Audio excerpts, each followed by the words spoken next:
Every day, a girl would leave a sandwich on a park bench for an elderly woman who seemed to be in need, living on the street. However, one morning, upon returning to the park, the girl came across an unexpected and intriguing scene. The old woman was surrounded by security guards and a luxury car. What the girl discovered that day would change her perception of the lady and the true meaning of kindness. One morning, the vibrant city of Solara slowly woke up to the sound of birds singing in the trees and the soft glow of the sun over the cobblestone streets. Lara, a 12-year-old girl with wavy brown hair and curious eyes, walked to school with a light, lively step. The sunlight made the world seem like an especially welcoming place. That day, she was used to her usual route. She passed by the bakery, where the smells of fresh bread and croissants made her dream of an even more appetizing breakfast. I crossed the square, where the children played, and finally arrived at the school, an old building with an imposing facade. However, that morning, something felt different. As she crossed the square, Lara noticed an unexpected presence that stood out against the familiar landscape. Sitting on a bench in the shade of an old, sturdy tree was an elderly woman. The tree, with its wide branches and dense leaves, seemed to offer a welcoming and serene refuge. The lady, however, contrasted with the peaceful beauty of the place. She wore tattered clothes that looked like they had been worn for many years and were disheveled, with obvious stains and tears. His hair, a shaggy mass of gray, fell in clumps over his shoulders. The woman's gaze was lost and sad, as if she were immersed in deep and lonely thoughts. His hunched body gave the impression of an emotional weight that seemed to crush his fragile shoulders. Lara felt her heart sink as she watched the woman, and her empathy was instantaneous. She thought about how pleasant her day was being and how the lady seemed so far from the joy she herself felt. Initially, Lara assumed that the woman could be homeless, living on the margins of society. The idea of someone spending an entire day without the certainty of a proper meal bothered Lara deeply. Without hesitating any longer, Lara opened her backpack. Her grandfather, as usual, had prepared a fresh sandwich for her lunch, and she knew he was the kind of person who would be happy to see someone being helped with a thoughtful gesture. Lara took the sandwich out of the bag and approached the woman, being careful not to scare her with her sudden presence. The woman seemed oblivious to what was happening around her, still with her head down and her gaze distant. Placing the sandwich gently next to the woman on the bench, Lara prepared to move on and continue on her way to school. But before he could take more than a few steps, the lady slowly raised her head. His eyes, which seemed to have been sealed in a constant melancholy, were now shining with tears. She looked at the sandwich and then at Lara, her face brimming with a mixture of surprise and gratitude. In a voice that was barely above a whisper, the woman said, "My young friend, thank you very much for the food, but won't you miss it?" Lara, with a mature smile that didn't match her age, responded with sincerity and warmth, "I won't miss it. I'm happy to be able to help." Simple but genuine response from Lara. It seemed to have touched something deep in the elderly woman. Amid the morning silence, the scene captured a purity of spirit and a moment of human connection that transcended words. With a slight nod and a serene expression, the woman seemed to find some relief in the unexpected kindness she had just received. Lara, touched by the encounter, continued on her way to school with a feeling of accomplishment that would accompany her throughout the day. That night, grandfather's house was enveloped in a peaceful silence, interrupted only by the soft sound of the wall clock that kept time accurately. The kitchen was lit with a warm yellow light, which emanated a feeling of comfort and familiarity.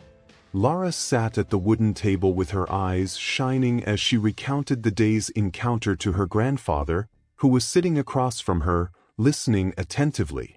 The grandfather, a man with gray hair and calloused hands, seemed to absorb his granddaughter's every word.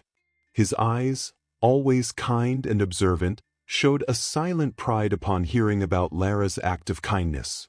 He had a calm, serene manner that contrasted with the emotional turmoil Lara felt because of the changes in her life since her mother left her there to find a job. Lara's life had changed drastically. The old routine was replaced by a new reality in the grandfather's house, in a forced change that brought with it a series of problems and adjustments. She recalled with a mix of sadness and determination how her old school was too far away, forcing her to face a new routine and a new school. Despite the challenges and the feeling of displacement, the grandfather never let on the weight of the responsibility he assumed.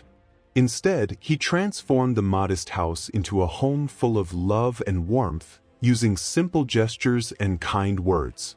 Marco, her grandfather, always prepared breakfast, helped Lara with her homework, and always had a welcoming smile for her. Even so, adapting to the new school was not easy for Lara. It was a slow and often lonely process. During recess, while other children gathered in groups to play and talk, Lara often felt isolated. Furthermore, after the encounter, his mind wandered to the old lady he had met on the park bench.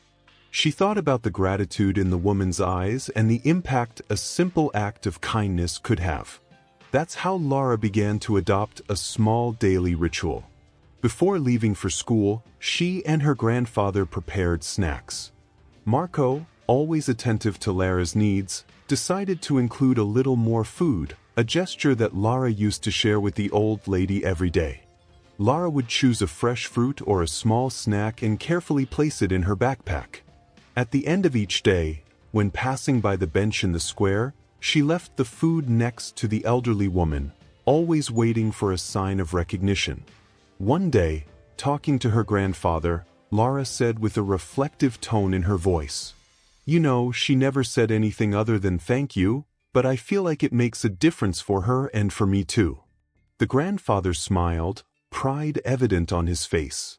Sometimes, Lara, small actions have a big impact, even if we can't see it right away. Your kindness is doing more than you know. Grandfather's praise brought a comforting warmth to Lara's heart. Even though the world around her was changing, she found purpose in her routine, and her grandfather's silent support was a constant reminder that even in the most challenging circumstances, there was room for compassion and hope. In the days that followed, when Lara passed through the square, she approached the bench in the shade of the old tree with even more pride. The old lady was always there, sitting silently, her eyes lost on the horizon. Lara made the gesture with the same discreet routine, placing the snack next to the woman and, with a smile, exchanging a few words. "Good morning, ma'am," Lara always said, with her warm and friendly tone. "I hope you have a pleasant day." The old lady looked up with a lightness that showed silent recognition of the girl's presence. His words, although few, were full of gratitude. "Good morning, young lady. Thank you very much." The connection between them was, in many ways, intangible, but profoundly real.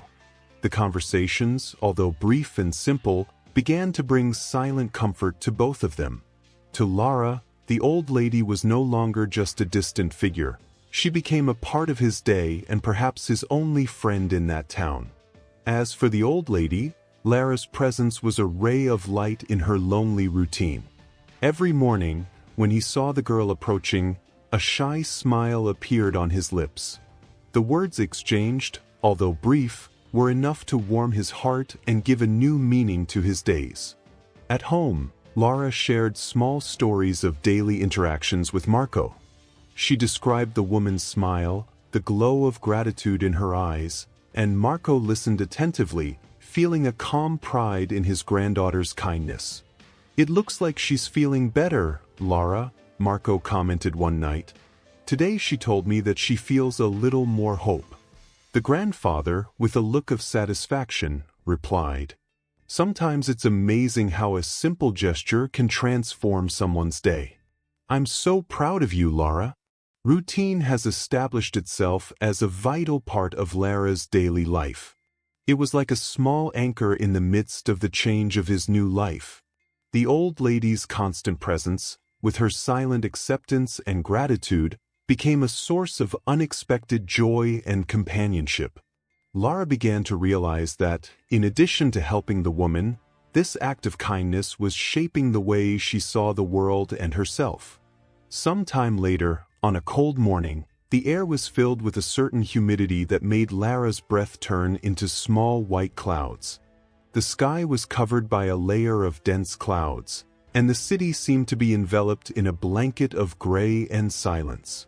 Lara, with her hat pulled down and her hands stuffed in her coat pockets, followed her usual route towards school. His mind was occupied with thinking about the elderly woman who had become a special part of his daily routine. She knew the lady's name was Helena. However, as she approached the square, she noticed something was different. There was a group of two men dressed in black suits, which contrasted markedly with the environment around them and with Helena's simplicity. The men were standing next to Helena's bench, talking in low, steady tones. Their suits were impeccable, and their faces showed an expression of seriousness and determination, as well as a rigidity that seemed at odds with the usual tranquility of the square. Upon seeing that, Lara's heart started to beat faster. The sight of the men dressed in black next to Helena aroused a mixture of curiosity and concern in her. The contrast between the visitor's grandeur and Helena's fragility was striking. Lara quickened her pace, her thoughts jumping from one concern to another. She wondered if something had happened to Helena or if those men were known to her. As Lara got closer, she could hear fragments of the conversation. The men's words were whispered, but the tone was hard and uncompromising. "We need to resolve this as quickly as possible," said one of them. "She can't go on like this right away," replied the other. Lara felt her stomach tighten. The words, although difficult to hear, were enough to provoke a feeling of discomfort. With an effort, she decided to approach the group, trying not to be invasive, but with the need to understand the situation. When Lara approached the bench, Helena looked up and, upon recognizing the girl, a welcoming smile formed on her lips. The smile, although gentle, seemed to have a shadow of sadness, a note of tiredness that Lara hadn't noticed before. With a soft and decisive gesture, Helena signaled the two men in black suits to move away. They kept a discreet distance but were still alert. "Lara," Helena said, her voice carrying genuine concern mixed with uneasiness at not fully understanding the situation. "Who are those people? Are you well?" asked Lara. Helena, with the serenity that always characterized her, responded with an almost ethereal calm. "They're my security guards, Lara. They are here to protect me." The answer left Lara even more perplexed. She observed Helena with renewed attention, noticing details she hadn't noticed before. Helena's clothes were made of fine, expensive fabrics, and the contrast with the woman's generally modest appearance made her feel a sense of deceit and disconnection. How could someone so elegantly dressed accept the food Lara offered in a gesture that seemed so humble? Lara, driven by the frankness typical of her age, asked the question that was on her mind. "But if you're rich, why did you accept all the sandwiches I gave you? Do you really need charity?" Helena sighed deeply, and her expression became more serious. The look in his eyes seemed to reflect a deep sadness, and Lara realized that there was more at stake than simply the issue of wealth and poverty. "I'm sorry, Lara," Helena began in a soft and emotional voice. "I know it may seem strange, but it was the only kindness I've received lately." Without expecting anything in return, Helena's words penetrated Lara's heart, which remained momentarily silent. The realization that Helena, despite her wealth and the security around her, was isolated and lacking true affection touched the girl deeply. Lara had always seen Helena as someone in need, but now the revelation that the woman was rich and surrounded by deep loneliness made Lara feel even more connected to her. Silence settled between the two, creating a space of silent understanding that seemed to transcend words. Lara observed Helena with a new perspective, understanding that, despite her material wealth, the woman was looking for something that money couldn't buy, the human warmth that Lara had offered. Helena, in turn, recognized the sincerity and purity of Lara's gesture, which was a beacon of light in her lonely life. "I didn't know you were feeling this way. If you need someone to talk to or feel alone, I'll be here," Lara said in a voice full of empathy and affection. Helena smiled, with a touch of gratitude in her eyes. "Thank you, Lara. Your kindness really makes a difference. Sometimes the company of a generous person is more valuable than any material wealth." With these words, Helena began to tell a little more about her life. Lara listened carefully, and it seemed like she was listening to a story from a distant time, without even being able to completely associate it with the person in front of her. Helena Martins had always been a prominent woman, known not only for her vast fortune, but also for her appreciation for art and culture. Her mansion, a veritable palace of sophistication, was filled with valuable paintings and exquisite sculptures, each piece reflecting the wealth and refined taste of its owner. However, behind the golden doors and ornate walls, Helena's reality was very different from her public image of success and sophistication. Over the years, Helena became a bitter and lonely figure. Their interactions, which were once vibrant and full of life, have become cold and demanding. What should have been a life full of parties and celebrations turned into a cycle of constant fights with family and an existence marked by loneliness. The loss of her husband, Gabriel, had been a devastating blow. Gabriel was the only one who really knew Helena behind the facades and social masks. His death left a deep void, like an echo that seemed to fill every corner of the silent mansion. The employees who surrounded Helena, although competent, were driven only by money and not by affection. Interactions with them were merely professional, marked by a distant formality. Helena found herself increasingly isolated, involved in a cycle of empty meetings and superficial conversations. Each day passed like a shadow of the previous one, with the sound of Helena's own footsteps echoing in the large, silent rooms of the mansion. The scenario became even more desolate when Helena received the devastating news about her health. She had cancer.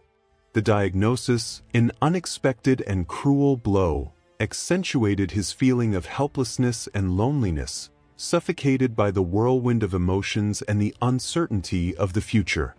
Helena began to search for some form of peace amid the chaos her life had become.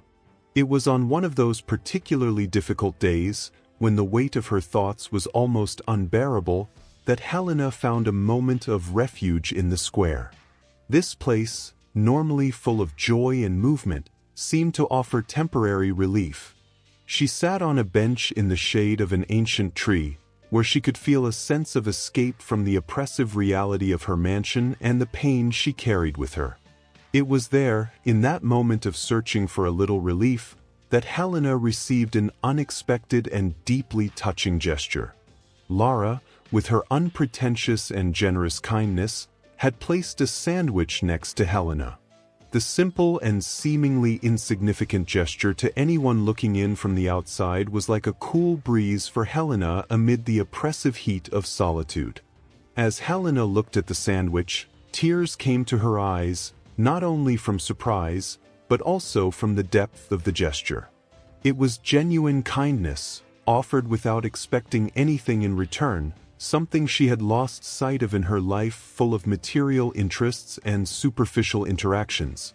The simplicity and sincerity of that act touched a part of her heart that she believed was very numb, creating a fissure in the wall of loneliness she had built around herself.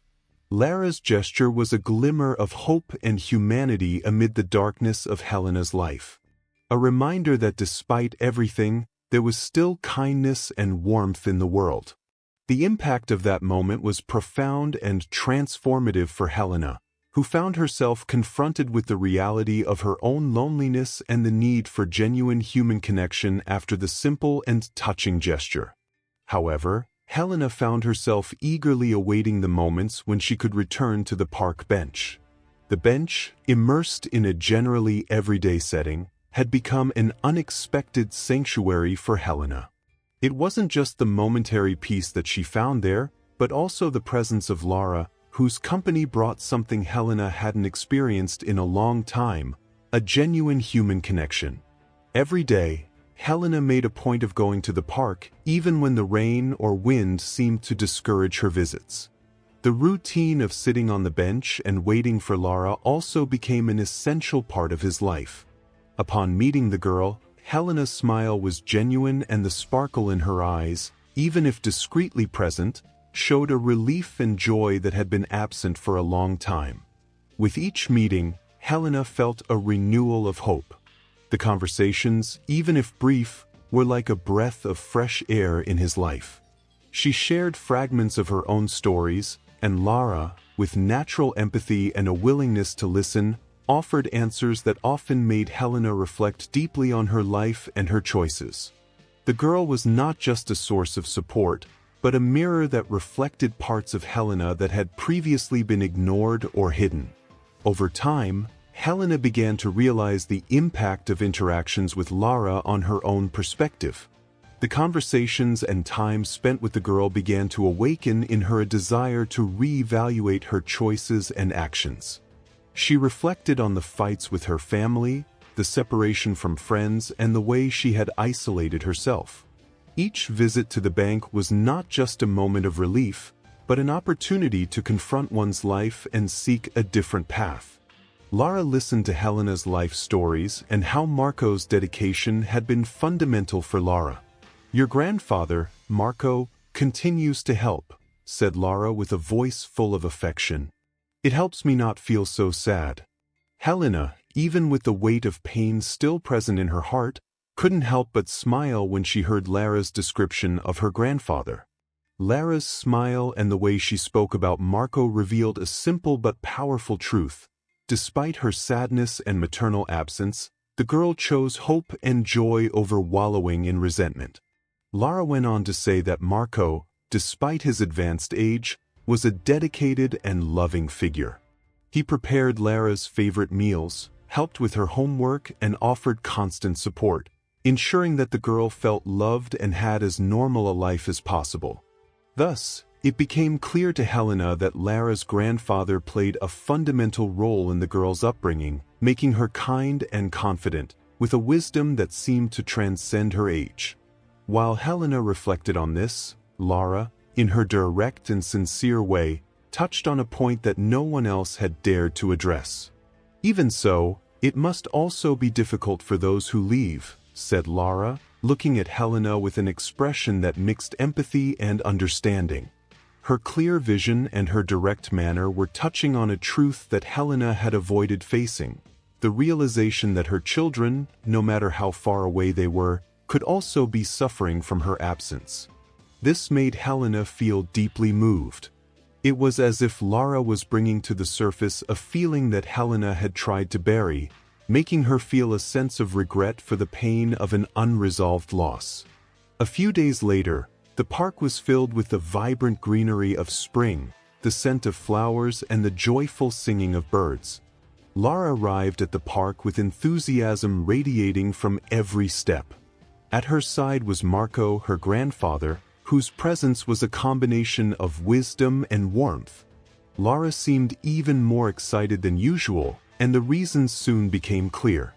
"Marco, this is Mrs. Helena, who I told you about," Lara announced with a gleam of pride in her eyes. The girl's excitement was evident, and Helena felt a rush of emotions upon seeing the man Lara so often mentioned. Helena got up from the bench, feeling a mixture of surprise and emotion. Marco's presence, with his calm and dignified posture, seemed to perfectly complement Lara's vivacity. He was exactly as Helena had imagined, a man with a kind look and a smile that conveyed an immediate feeling of welcome. "Very nice to meet you, Lady Helena," said Marco, extending his hand with a warm smile. "Nice to meet you too, Marco," Helena replied, extending her hand to shake him. That gesture of genuine human warmth, coming from someone so close to Lara, touched Helena in a profound way. There was something incredibly comforting in the fact that Marco, despite his grandfatherly status and age difference, offered genuine friendship without any reservations. "It's a pleasure to meet you too," said Marco, trying to hide the emotion he felt. "Lara has been a light in my life. Your acts of kindness mean more to me than I can express." "Marco," added Helena, "I'm sure you're an incredible person." She sincerely praised your vision and your desire to help Lara. The relationship between Helena and Lara evolved into something deeper than the simple exchange of kindnesses. Helena found in Lara a source of renewal and inspiration, and Lara, in turn, found in Helena a mentor and a friend who understood and valued her dream. However, fate was about to deal Lara a blow. One morning, shortly after revealing her dream to Helena, she arrived at the park with contagious enthusiasm, carrying a photo album carefully packed in her backpack. Lara was eager to show Helena the images she had captured, in a true celebration of her dream of becoming a photographer. However, when she arrived at the bench where she used to meet Helena, butterflies hit her stomach. The bench was empty. At first, Lara thought Helena might just be a little late. She sat on the bench, her gaze wandering around the park in search of her friend's familiar figure. The sun was shining, and the leaves danced in the breeze, but the emptiness beside her seemed a cruel contrast to the expected joy. Hours passed, and despite her efforts to maintain hope, Helena did not appear. Sadness and worry began to set in. Lara continued to visit the bank day after day, but her anticipation turned into growing concern. She wondered if something had happened to Helena or if her friend had decided to stop going to the park. A week later, while at the bank again, an elegant man approached Lara. He wore a dark suit and had a serious, reserved expression. Lara stood up immediately, with a mixture of curiosity taking over her thoughts. "Are you Lara?" asked the man in a deep, controlled voice. "Yes, it's me," Lara replied in a tone of uncertainty. The man confirmed his identity and, with a deliberate gesture, handed Lara a letter. "In the last days of my life, my mother came to me again and spoke very highly of you. She left you a letter and asked you to open it," explained the man before introducing himself as Felipe. Then he walked away without another word. As soon as he left, Lara hugged the letter with a mix of confusion and anxiety. The envelope was elegant, with the name Helena Martins written in carefully designed calligraphy. Lara's heart raced as she headed home, eager to share what she had received with Marco. Upon arriving home, Lara found Marco in the kitchen preparing a snack. She quickly told him about the meeting with Felipe and handed over the letter. Marco, realizing the importance of the moment, sat next to Lara at the living room table, his hands slightly shaking. Lara unfolded the envelope and removed the sheet of paper, reading the letter aloud. "If you're reading this, it's because our time together has come to an end. I want you to know how much your friendship meant to me. You brought light and warmth to my life in an unexpected way. Your gestures of kindness and sincerity helped me see the beauty in simple things and reevaluate my own life. Don't let difficulties divert you from your dreams. You have an incredible talent and a unique vision. Continue to follow your heart and capture the beauty of the world. With all my affection, Helena." Helena's words touched Lara deeply. Tears began to stream down her face as she finished reading the letter. Marco, at her side, held Lara's hand in a gesture of silent support. "The letter is a reflection of the impact you had on Helena's life," said Marco with a voice full of understanding. "She saw in you a light and a hope that helped brighten her last days. The feeling of loss was intense, but there was also a sense of peace." Lara realized that, despite Helena's absence, the friendship and lessons they had shared would continue to influence her life. Helena's message about the importance of kindness and perseverance served as a beacon of inspiration. With Marco's support and the precious memories of her friendship with Helena, Lara committed herself to moving forward with even more determination. She knew that her life's journey was deeply marked by that lady's positive influence, and, from that moment on, Lara dedicated herself to capturing the beauty of the world with her camera, firm in her promise to follow her dreams. Thus, Lara and Helena's story became an enduring testament to how human connections can be transformative and meaningful. And insert the end with a message. Did you like the story? Leave a like on the video, subscribe to the channel, and comment below what you think. Until next time.